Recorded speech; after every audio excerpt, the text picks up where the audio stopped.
જિંદગીમાં કોઈ દી જુગતું રમશો નહીં, જુગાર રમશો નહીં.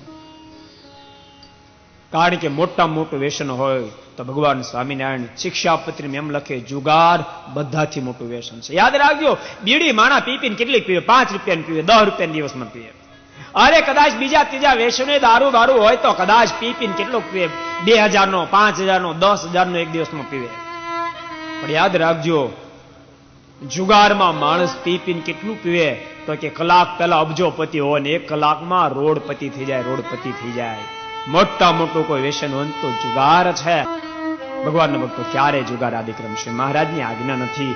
જુગાર નામના વ્યસન તમે કલ્પના કરો, સત્યની મૂર્તિ અયોધ્યા, અરે સત્યની મૂર્તિ યુધિષ્ઠિર જેવાને પણ ભાન ભૂલાવી દીધી.